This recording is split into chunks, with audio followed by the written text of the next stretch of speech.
Okay, we're back. I'm doing 2 in a row here. We're grinding. Grind set, not mindset. Grind set. What is your name? Please My introduce yourself. My name is EVELYN Jarsch Devlin, or Jarsch. My name is Jarsch. What's your name? Some people call me Mug. But yeah, I'm here at some would say iconic location in Alston, the Pelvic Floor, beautiful house that a lot of people live at. And I'm here interviewing you. And to start off, I guess, what bands do you play in? I usually like to ask people that first, because everybody that I interview usually has multiple things going on. I do. I'm in a hardcore punk band called KO Queen. I was just recognized on the street by somebody who was like, "Are you KO Queen?" Really? Yeah. Like when you were walking back to work? Wow. And then I have my own project called Jarsch. And a newer band called Snuffhustler. That one, we're really going to make it. Super group. Yeah. Yeah.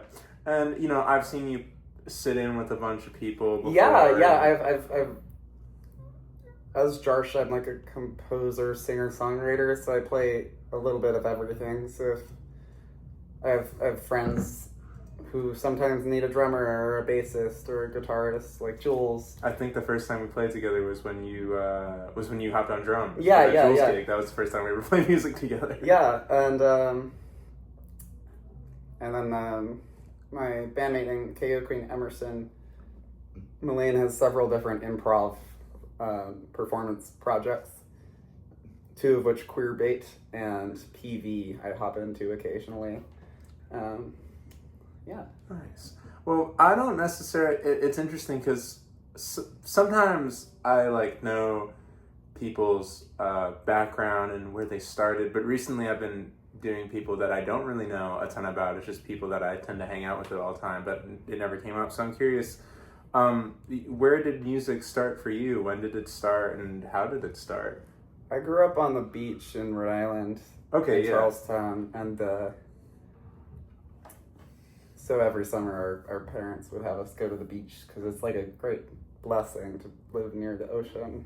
And around when I was in 6th or 7th grade, I was witnessing my older cousins playing the ukulele and the guitar and singing Beatles songs and Blink-182 songs and anything for my parents and my aunts and uncles. And I saw my cousin Johnny playing the ukulele, and I was like, I want to do that. Yeah. And from then I picked it up and then learned some Beatles tunes and then decided I wanted a guitar around when I was 14. But really that's the root of it all, was watching somebody play music and watching a lot of other people look at the music and hear the music and feel something from it. That's really interesting that you bring that up, because a lot of the times when I've seen you perform in your various projects, or I guess you could call the personas in a sense, because they're all very different from each other. It's very you're obviously, the music is great, but you're also a great performer too, and you know how to tune whatever you're doing to that audience. Do you feel like that early experience of watching people play music and saying, I want to do that, do you feel like that informed you? Because sometimes people get into music just because they listen to it. I find rare that somebody sees somebody playing an instrument and actually seeing the act of a performance. I think, at that point when I was starting music, I was also constantly listening to music. Okay, cool. It was the Beatles and Weezer and Nirvana and Linkin Park and other stuff. When I was in the 6th grade, I really liked Skrillex. That's sick. It was my first hardcore music. Some of the bands that really made me want to do it, I had visceral emotional reactions to the music, and I imagined myself in the audience reacting to it. Stuff like the Pixies album Surfer Rosa. Yeah. The first time I heard that, I was like, holy shit, I wish I was in the audience for that. Yeah. And then I was like, wait, no, I wish I was in the band. Other people could be in the audience. I'm losing my train of thought. No, that's all good. I guess, when did you start performing then? Yeah, My very first ever performance was my sophomore year of high school at a school talent show. And you said you picked up when you were 14? I picked up the guitar when I was 14. Okay. Ukulele when I was like 12. Okay. That's pretty quick turnaround time. Yeah, well, because I started getting into Weezer and Nirvana, and I was like, why can't I play this like drop D riff? And why doesn't it sound right? Yeah. So I just grabbed my older sister's guitar. Yeah. And so you did the talent show? So I did the talent show, and my ex, or my like first girlfriend had just broken up with me. So I did a Harvest Moon by Neil Young. That was the very first song Jarsch ever performed. I remember fucking up the lyrics, getting embarrassed, but still smiling through it. That's a great way. I think that really... I still constantly fuck up lyrics at the show, and then I like look at the audience like, you weren't expecting this. That's really crazy. And then I pull out my crazy. phone and I go, oh, I'm not supposed to look at my phone. That's crazy because that is like that's a theme of, I feel like a lot of your performances, like no matter if you mess up or not, if anything, you use it as an opportunity to enhance the performance, and you really, but you do it in a way that I haven't really seen many other people do, and I think it's interesting that even back to your first performance, you just smiled through it, and I think that's a really trademark thing that you do a lot of the time. Yeah, I mean, life will never be perfect. Yeah, but we can smile through it. That's true. I'm influenced a lot by improvised rappers and any kind of improvised art. I dream of one day being able to sit down for a set without any songs and then to come up with songs for an hour. I think that's pretty dope. Yeah, so I don't know. I'm pretty influenced by Emerson's groups, PB and Perbade, in terms of how they just react to each other. If somebody starts playing something out of the blue, they all lock into it. Queerbait especially is all about reading the audience and interacting with them. So you're listening to all this music, and you know it's pretty diverse in terms of like volume and style. And so I'm curious. So your first performance was with Harvest Moon, and then obviously KO Queen is a thing that you do pretty regularly. Yeah. Is two-pronged question. Is KO Queen the first like rock, or not rock but loud band that you've been in? No. And then my other question was, if it wasn't, then when did you start getting into more louder, visceral music and playing that? I think getting into Nirvana at a young age was really important for me because Kurt Cobain liked making hardcore music and guitar folk music, and he loved the blues, and I've always been listening to loud rock music since like 7th grade. Yeah. That's when I got into like Biggie Smalls and Nirvana and other YouTube core like Dark Side of the Moon. The classics. Yeah. And I loved the Beatles too, and the soft music they made. And, my sophomore year of high school, I really, really, really loved Minor Threat. Okay, that's sick. But at the same time, I was listening to like the Smiths and My Bloody Valentine. And when did you start performing really loud music? Loud music, I'd say like my senior year, I finally got some kids together to play. I mean, as loud as we got was like Radiohead covers. That's so cool. I guess it wasn't really too like hardcore. Adjacent. Yeah. But it was in that direction. But it was starting to get into more like rock and roll music. Yeah. When I was 18 and I got to Berkeley, I met my roommates, Maddie and Phineas, who were also into like noise rock, and we went to see Lightning Bolt. Yes. At the Sinclair. Yeah. That is a show that a ton of people that I know went to. I actually interacted with Lex Walton there before we knew each other. We both stuck our heads in the bass drum. Do you know who the opener was? The opener was Baby Baby Explorers. Yeah, and you know who was in that band? The other opener was like a band of high schoolers. Do you know who those high schoolers were? Was it you? No, it was Nathaniel Barron, who played guitar in Glue the other night, and then it was Nate Arnstein, who was the original guitar player of Ski Club. Oh, hey, what's happening? We frequently have cameos in the show. One of the pelvic floor roommates just walked in. Yes, that's Maddie. But that was Nate Arnstein of Ski Club. They were the first That's band. awesome. Yeah, when they were both 16, I believe. That's crazy. Yeah, so that's always a funny coincidence. Maddie was there with me. Oh, wow, okay. Yeah. So you saw that show, and that was a big eye-opener for you, I imagine. Certainly, I had been listening to Lightning Bolt over that summer before I got into college, and I was like, wow, there's cool people from Rhode Island.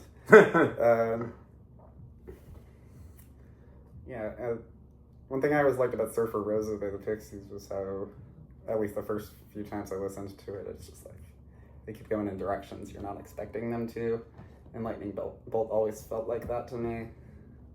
Just kind of like all over the place. But still cohesive in a way. Cohesive, because there's the rhythm and the spirit. Yeah. But they're not afraid to experiment with the directions. Yeah. So you mentioned you went to Berkeley, and I think I knew that. And I did. You didn't finish, correct? No, I didn't. So you spent some time there and then dropped out. And what did you do after you dropped out? How long did you spend? I was there for like 4.5 semesters. So 2 years, roughly? Yeah. And I dropped out around the beginning of my transition. Okay. I was having a tough time, and my private vocal instructor, who taught songwriting for social change, told me that I had to leave and play music because I had a beautiful voice. Based. Yeah, it was based as hell. Shout out Christine Karam. Mwah. I love you. She also told me to go into therapy. That was really good. Based. Yes. I was in the songwriting department. And Okay. It was a little silly to me to spend $10,000 for a class on AABA form. I felt like I had been on that since I was like 10. Yeah. So you felt like you... I felt like I was being robbed. Yeah. And you felt that you had all the tools that you needed to be a songwriter. Successful and a songwriter. I think so. Or at least to songwrite. I felt like they were teaching me more of the business of it. Yeah. And I wasn't very interested in that. Yeah. I was kind of against a lot of the business aspects of music, yeah. Yeah. I mean, I went through the entire thing, and I definitely learned way more about everything from just playing at O'Brien's Exactly. than like there. One thing I read while I was there, I really liked, and still like the band Blonde Redhead. Yeah. The two Italian guys in Blonde Redhead went to Berkeley. There was a quote I read there my freshman year that they were like, "We've learned so much more about music just playing it than we ever did at Berkeley." That's really, wow. Okay. Yeah. I didn't know they went to Berkeley. That's so interesting. Yeah, the brothers. Yeah. So you left Berkeley, and I'm curious, what's the through line to... Were you performing as Jarsch at this point? A little bit. Okay. I was really in my head, very depressed. I was mostly just hanging out with Maddie and Phineas and some other friends from around that time. It was still like kind of a low-key pandemic. Okay, yeah. Things were just beginning to open up when I was... In fact, the semester I dropped out was the first semester we could go back to school. So that's when I got there. Yeah. Okay. Let's see. What year was that? That was 2021 fall. Okay. 2021. I think it was... Sorry, what's the question? No, I was just curious. What's the through line from dropping out of Berkeley to performing? Yeah, to performing. Performing with Jarsch, and then also like KO Queen and meeting all these people. So I was in a house, being domestically abused by my roommate. Okay. His name is Taryn Clot. Fuck Taryn Clot. He sells weed to kids. So I was kind of just in the pits, hermiting it out. I met Lex Walton when I was working at the doggy daycare, the Mindful Mutt, and she was downstairs at Looney Tunes Records. Oh, no way. Like down by O'Brien's? Yeah. And we befriended each other. And through her, and also... Let me get back.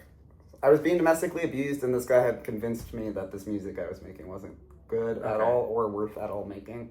and my confidence in it was really low. And I eventually found my way into here, moving in here via a friend I made working at Oli Toki, the Korean fusion fast food joint, who's named Clint. And he was dating somebody named Tara, who was friends with May. Okay. And lived with May. And then Tara and May were like, okay, let's get friends to move into this side. And that's how I found my way here. And then my roommates here were like, no, this is beautiful music. Please share it. They gave you confidence back. Yeah, and I started KO Queen with Marin because she heard me downstairs screaming free folk music. And was this in like 2022? About, yeah. Okay, cool. 2022 fall. It's all a blur, like the beginning of 2022 and the end of 2021, because I was not doing good. Yeah. And I was being abused. But you got out of that time period. I did, and found my way here. Hey, what's up? And slowly built that confidence in writing and performing back up. Did you get, I'm sure you had obviously a lot of anger about that time, and I'm assuming KO Queen was a great A lot way of the very first KO Queen songs are just about that guy. Yeah. And Please don't hit me anymore. Yeah. Do you, I mean, I'm sure it felt great to scream. Certainly, and it felt great to like be angry without harming anybody. Yeah. Do you feel like that's your favorite part about being in KO Queen, or doing these really loud sets that you get to be loud and all these things, but it's very contained? Yeah, I think so. I think letting out my anger on stage in a microphone directed at actual problems in the world instead of random bullshit. Yeah. It's quite cathartic, and it helps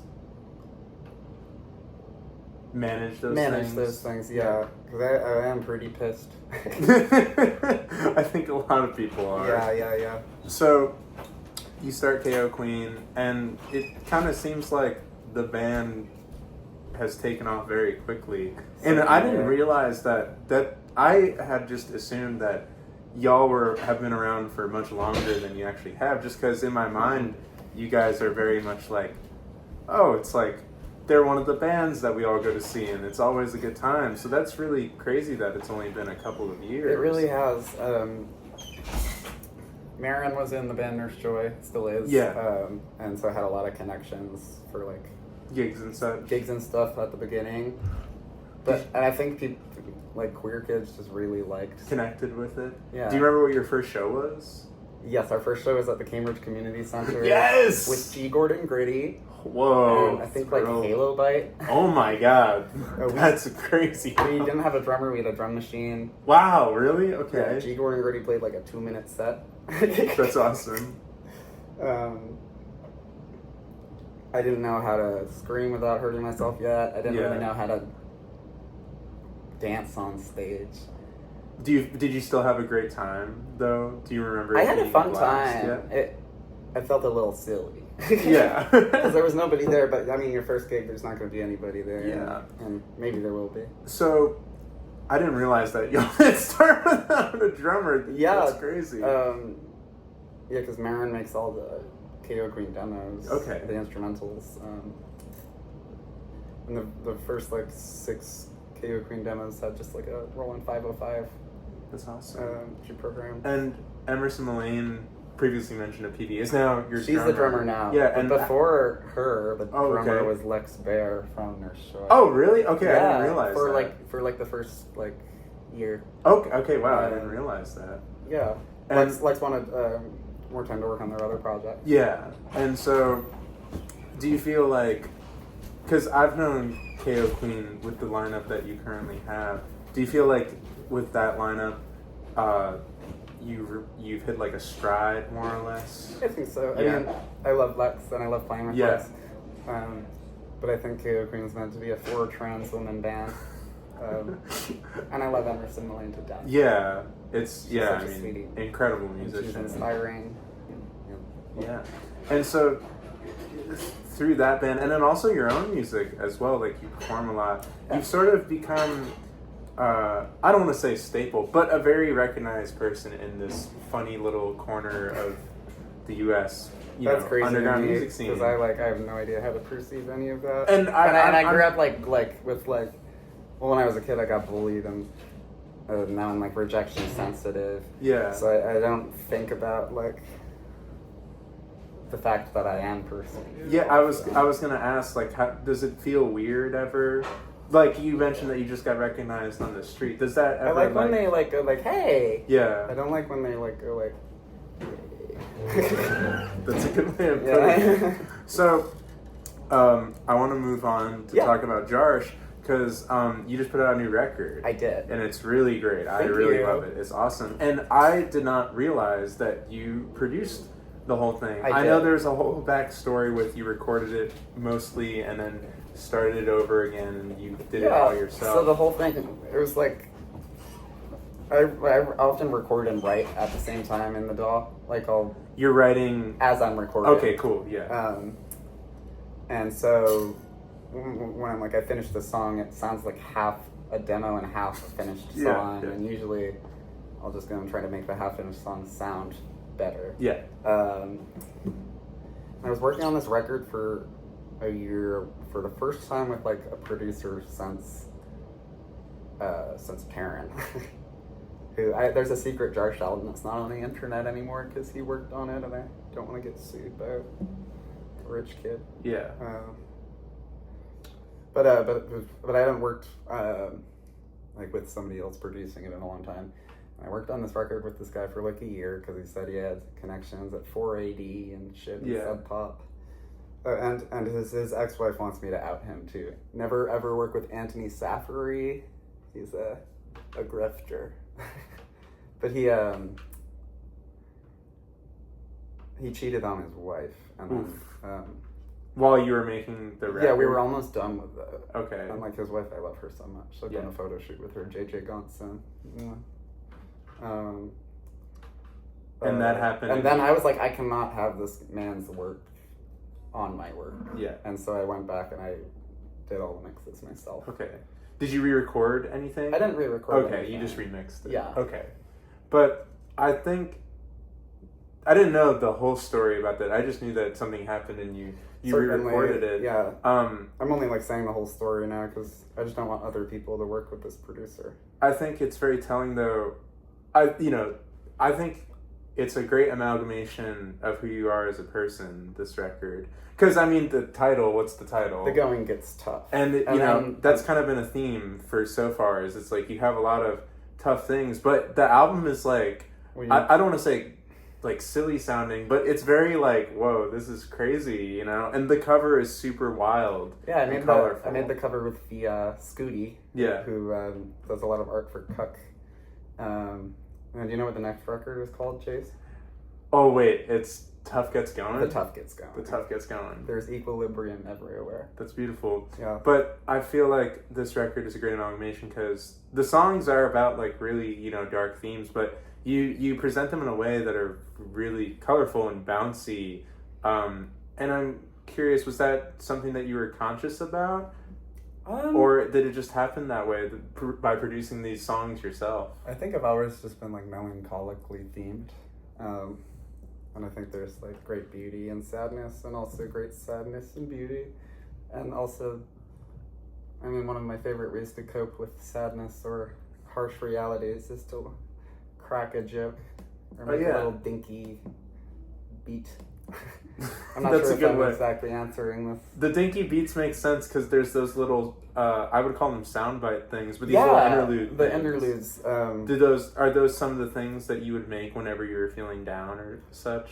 Honestly, those ones were all like, when I had made them, I considered them unfinished songs.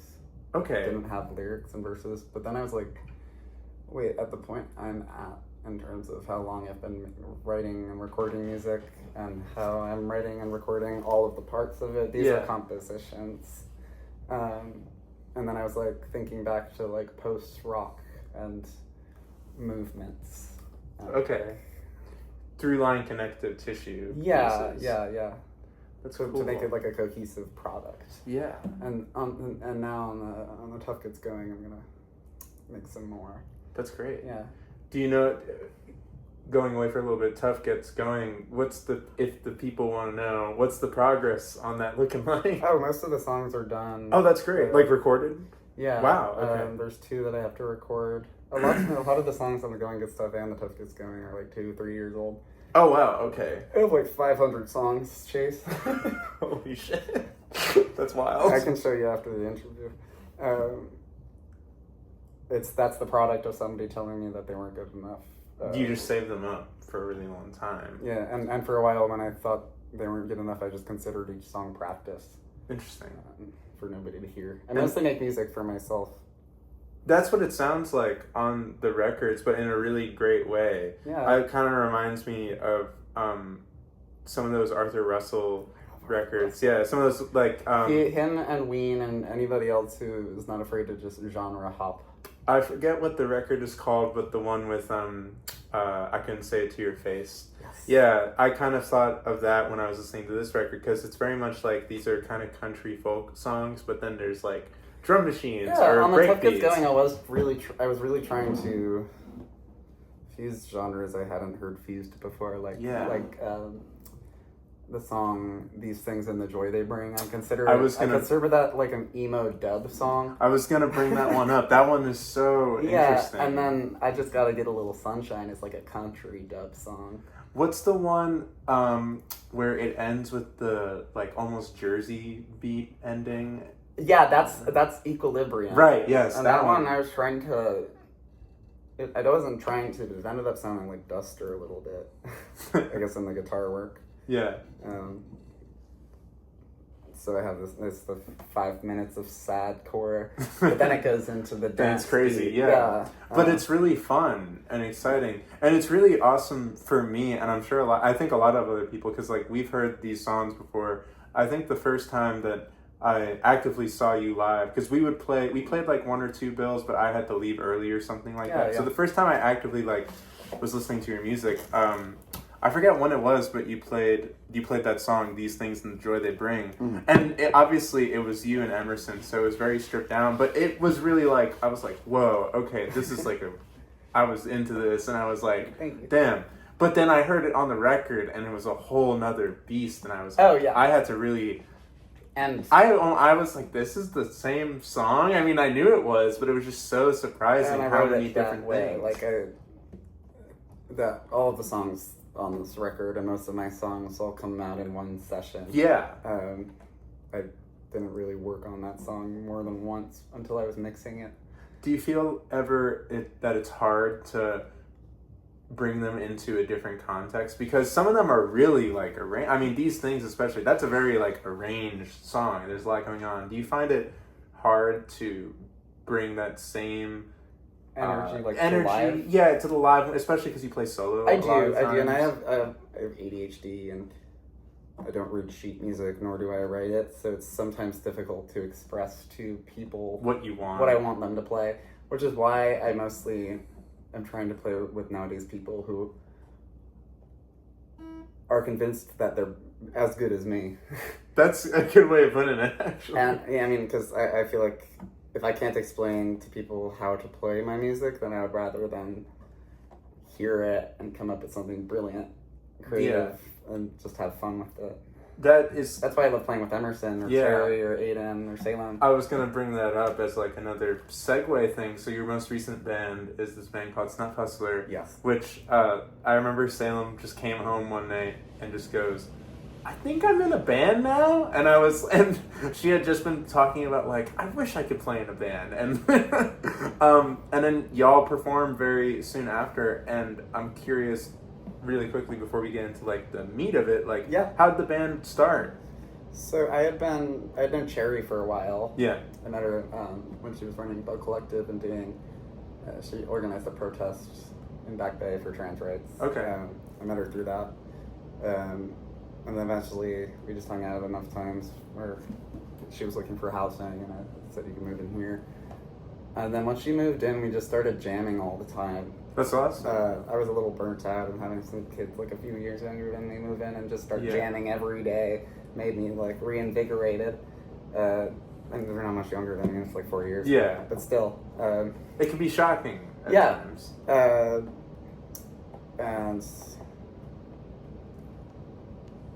And we just started jamming so much. And I began hanging out with Cherry's friends, including like you guys. Yeah. And I think I'd seen Dinos a few times. I knew Maddie and I had wanted to start a band together that wasn't Jarsch, Yeah. where it's like more like equal writing Mm-hmm. for a long time. And the people that made sense to ask that weren't like me, Maddie, and Cherry, who all lived together, were Aiden, Yeah. because I've just seen him Rock. ripping it shamelessly. And I had recently become friends with Salem Yeah. through Cherry, and I saw just some of her Instagram stories of like making sounds and playing Yeah. the vibraphone, and I was like, fuck yes. That's I'm joining the band. All I've ever wanted was a synth player who also plays the sampler and who can... She does it all. Yeah, exactly. Who can do soundscapes but also lines. And Yeah. like, So the band started, and it's you know, you're that thing about having people who you feel like are on the same level as you, or they feel like you're on. They feel like it's not important like however I feel about.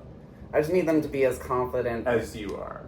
as I am in terms of like not caring about what Okay. the other musicians are thinking. And just going. And just kind of for it. going, and it's all...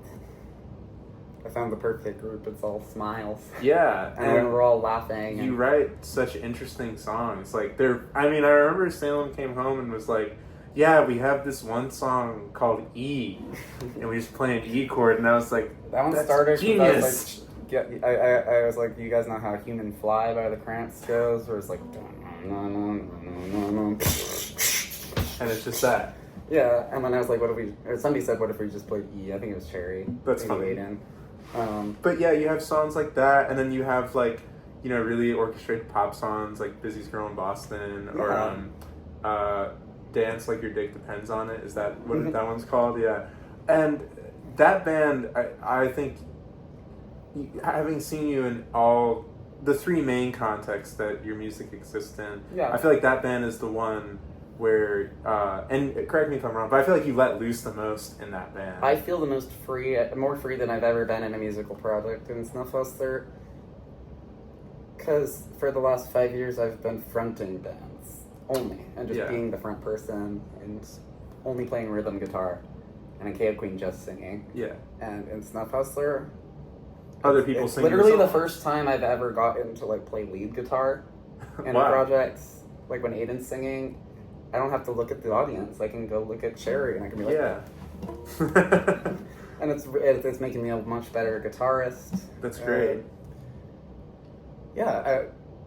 And it's also freeing to not have to write every song. Yeah, I know the like conundrum of I gotta write 10 songs for this record. You kidding me? Mm-hmm. Usually how Jarsch records work is I just go pull 10 songs from the catalog. From the vaults. It's actually, I guess it might come in handy later if I ever get signed to a record deal, just the catalog. Here's 20 albums. Yeah. So, I know that y'all have like demoed songs for Snuffhustler. Is there a record on the way? I'm sure there will be, and I'm also sure that it'll be recorded in one day onto a cassette recorder. Most likely Aiden's cassette recorder. 100%. That's great. Aiden's cassette recorder. I just received a master cassette deck, so it might sound good. Okay, that's awesome. Yeah. And I guess kind of since we're at like the more modern stuff now, we're kind of getting to the end of the timeline. So just a few more questions. One of them, Pissmas. Yes. Pissmas 4 Pissmas just 4. got announced. What is Pissmas, and what are you doing this year? Pissmas. So the first 2 years of Pissmas, it was just like a little festival we held here with bands that lived here. In the basement of the public. Yeah, exactly. We did the shows in the basement. The third year, we wanted to do it in the basement, but we ran into haters calling the cops. multiple different haters. Yeah. And the neighbor. It's okay, neighbor. It's not your fault. I wouldn't want a rock show next to my house on Wednesday either. But, and I'm a rock musician. But, Christmas 3, we started gathering, or booking other bands that we felt like we owed a lot to. Who had really, like... Driven y'all forward. Yeah, exactly. Like Johnny and the Food Masters. Yeah. Who we absolutely love. Did we have Film and Gender last year? I can't remember. They're on the bill this year. They are on the bill this year. Right, Film and Gender is like one of the reasons KO Queen is where we are right now. Italy is just so passionate about music and booking and also about us. And we're passionate about film and gender.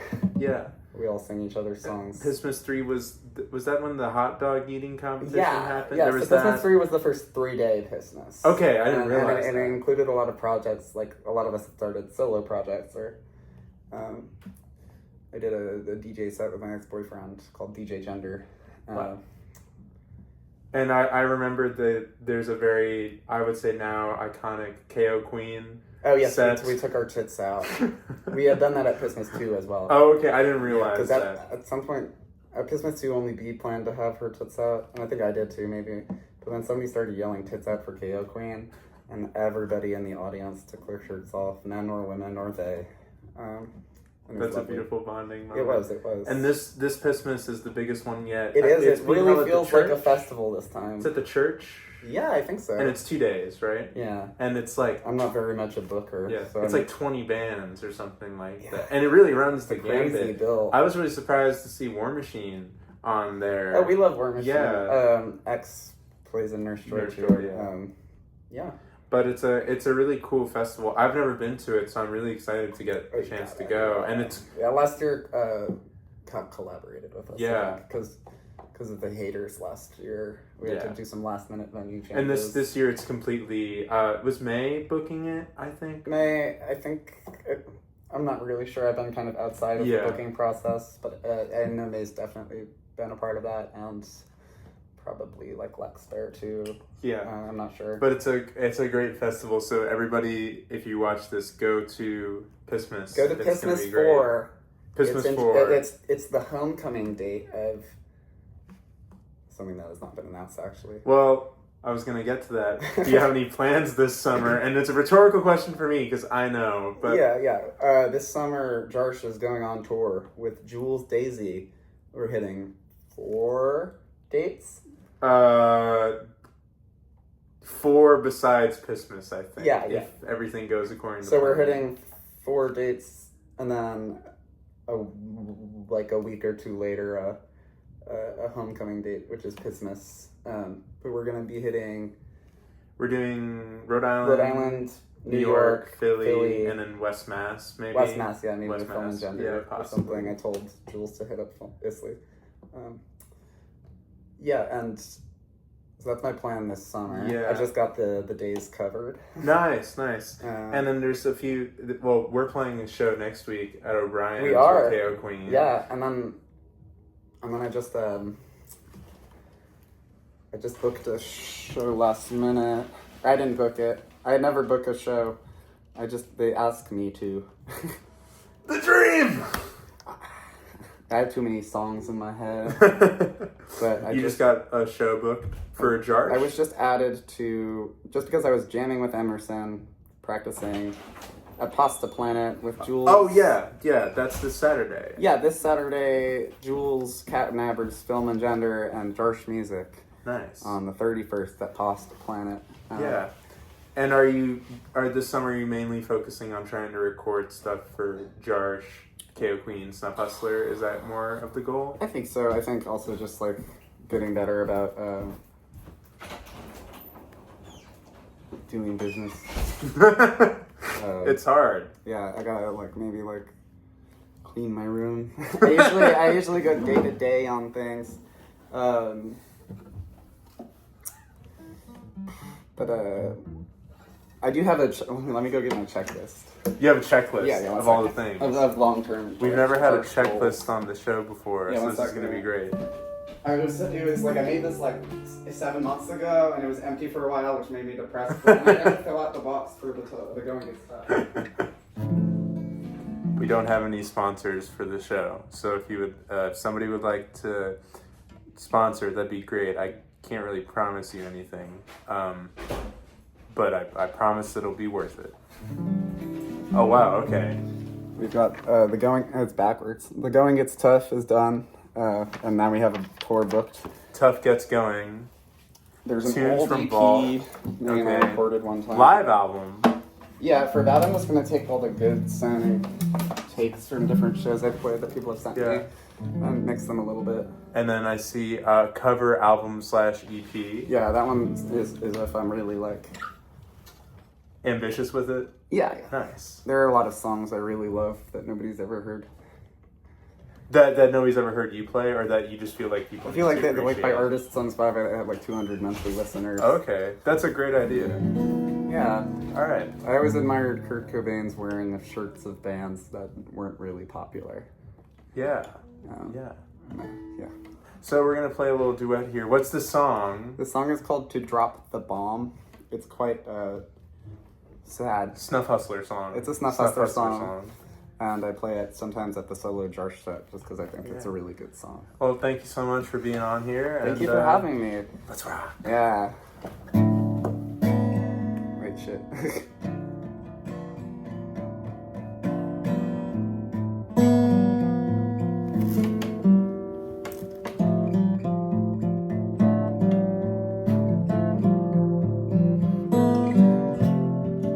To be the one drop the bomb and bring it to somebody's home.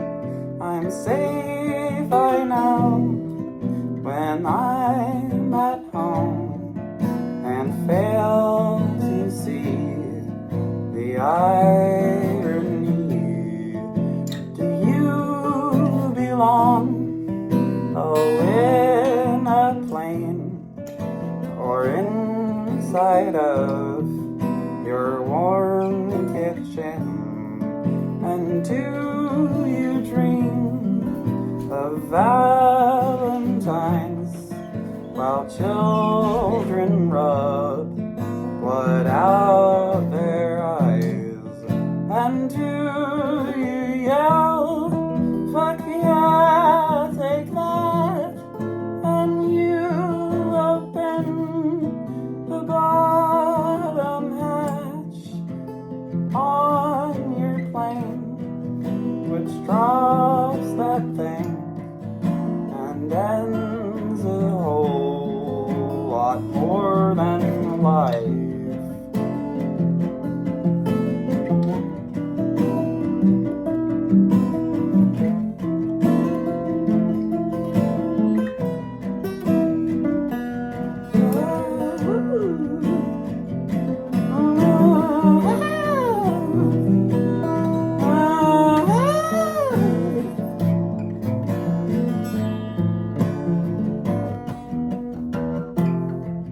My head this morning's pulsating because I breathe in city shit, carcinogens and vitamins, and bright and early I awaken. Look at my firm, they lost a home, another gone, another home. Ceasefires shit when there's no homes, and you'll live with the weight of your bones.